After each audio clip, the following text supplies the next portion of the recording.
fly while we were talking to Ben from Wrestling Records. While we were just listening to a bit of tunes during the break there, you're telling me you've got a podcast. Yeah, so we were talking earlier. I used to have a metal show on Inspire back, few years back. And the radio's awesome and everything, but time-wise was just, it was a lot of time. You guys are aware of this. Of course. And trying to get guests to line up with when you got your show on. Exactly, that is always the logistics of fun. Yeah. So I enjoyed it because I used to do radio years ago as well. Like back in the late 90s, I was on 101 doing a radio show back here. And when they closed, I went to Armidale Heritage. So Nightbreed was been going for a long time. And then I had a big gap, came back to it. And I really enjoyed interviewing bands again. So I just decided to do it as like a video audio podcast. So every week, every Wednesday night, the audio podcast comes up with 2 band interviews and a song at the end. And every Sunday morning, it is a video interview up on YouTube. So yeah, that's my regular sort of postings. So YouTube, Spotify, under Nightbreed, is it? Or? Yeah, Nightbreed Metal Radio is probably the best thing to look up because Nightbreed's like a vague word, But yeah, that's the title, and it's everywhere. It's Apple Podcasts all over, Yeah, cool. How long have you been doing that for?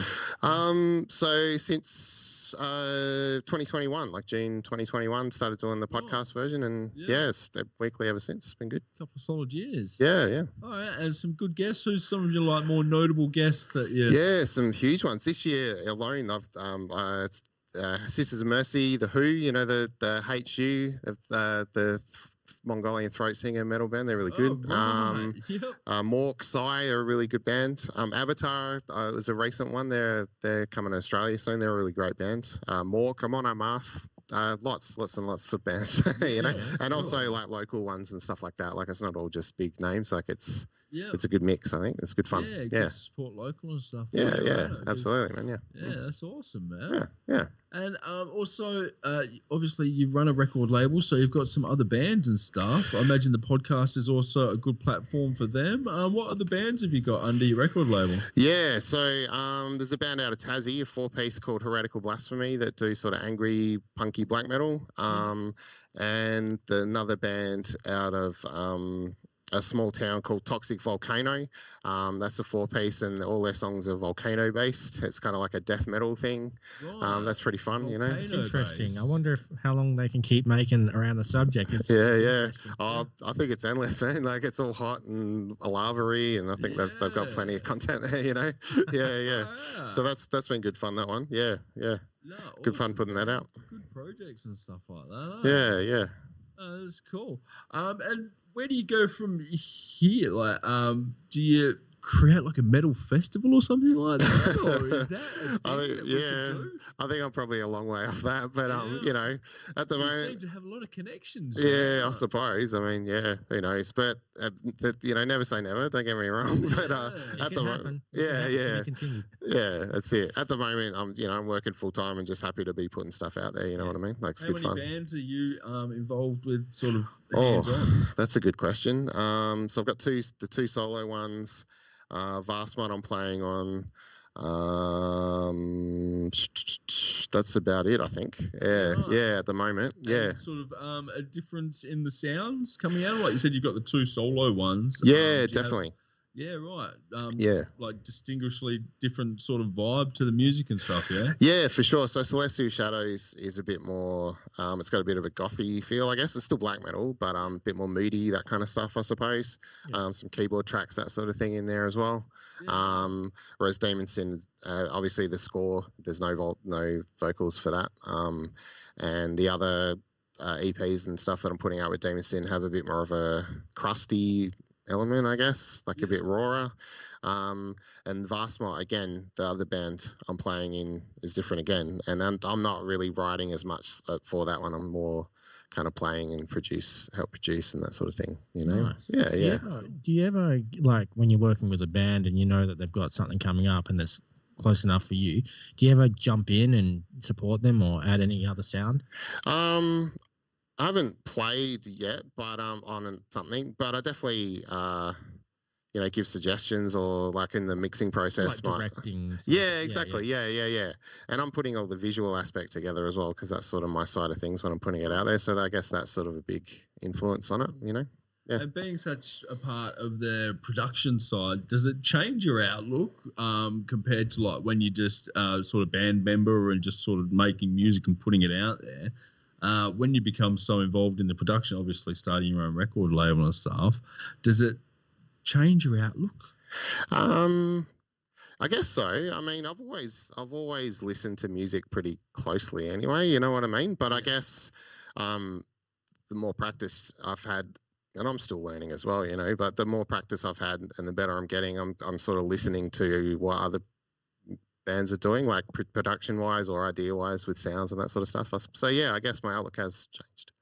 In that aspect, is there any room for new genres? Like there is already so many metal genres yeah, there is. Yeah. Could it possibly subdivide any more? Do you think there's any more niches out there for people to find? It's funny you say that because I think that there is. Yeah. Really?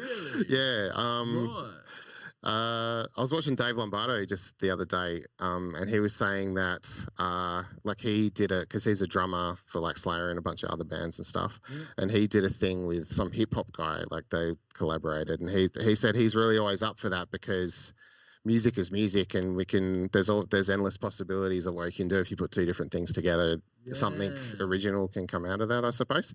Yeah. There's this band out of Denmark called Angst Krieg. It's ANGSTKRIG.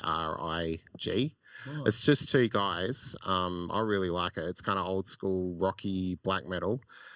But the most recent album that came out this year has a track called Mitt En. My pronunciation's terrible. It's all in Danish, you know, right? Denmark. Yeah. But it's straight ahead rocky black metal song, and then all of a sudden there's a hip hop part in it. Right. And that's like the number one rule of black metal, you know what I mean? Like don't put hip hop in it. So they decided, well, we're gonna break that rule because, you know, the rules are there to be broken, you know. Sort of yeah, they're playing festivals and stuff. They're doing very well for themselves. So yeah, and that's just the one song, but you know, it's pretty original take, you know. Yeah. That was gonna be one of my questions is there any other genres you would go to aside from like metal and black metal? Myself, I mean, that's where my strengths lie, I guess. But saying that, a friend's developing a video game and asked me to make some 8-bit music, so I had a crack at that, and I think I did all right. It was good fun, you know. Like I'm a musician, I play music, you know. I'm not against having a go at something different, you know. How do you make 8-bit music? Is it like lots of clicking on your mouse, sounding like a polyphonic ringtone or something? Or? No, it's going for that old school kind of 8-bit, you know, video game sound. There's lots of layers again, you know. Like you kind of like this layer's bit doing this, and this layer's doing something slightly different, and you just kind of build on it, you know. Yeah. Oh, yeah. That's interesting. Yeah. Who would be one of your people that you would love to collaborate with? If you got the chance to collaborate with anybody in the world, who would be someone that you would be at the top of that list? Oh man, that's a good question. That's a really hard question as well. Right. Hard to narrow it down to just exactly. One sort of thing, that's right. I guess Mork is a guy who I really like, a more recent black metal musician who like writes and records all his own stuff, but then he has a band that he plays with, and I really like what he's doing. So yeah, I guess off the top of my head, that'd be a good one. That's right. We'll get Nate to clip this up, and we'll just tag Mork in it. Get a little bit of attention for you. You never know, mate. Yeah. But yeah, I think that pretty much covers everything for tonight, Ben. Yeah, thanks for being with us. Is there anything more of those? I don't want to give away too much with the samples you sent me. Is there anything else? I know the Karagali medley goes for about 10 minutes. I don't know if we can play that right now. Yeah. Should. No, that's cool. Do you have the Blind Dead ones on there? Yeah, I've just seen that. Yeah, so there's some films that came out years ago called, the first one was called Tombs of the Blind Dead, and there was a series of 4 of them, and they're about these blind zombies, basically. They're really great. And so Demon Sin, I put out an EP earlier this year, and there's a song for each of the films, and they're a bit more regular length, those ones, and they have vocals, so they're a little bit different to the score too, you know. Cool. Yeah. All right, which one of those should we go for? I guess Fire in the Sky is probably a good one to go with. It starts with a big drum break, which is from the film. Like there's a band in the film just doing a drum break, and I've recorded guitars over that, and then the song kind of keeps going from there. So yeah, that's probably a good one to go for. Cool. All right, let's go with that. This is Fire in the Sky by Demon Sin. You have been listening to Ben from Wrestling Records. Join us for the Late Show on IPL Radio. But yeah, let's check it out. Thanks for being with us, Ben. Cool. Cheers, guys. Great. Thanks for Thank coming you, in, brother. Thank you.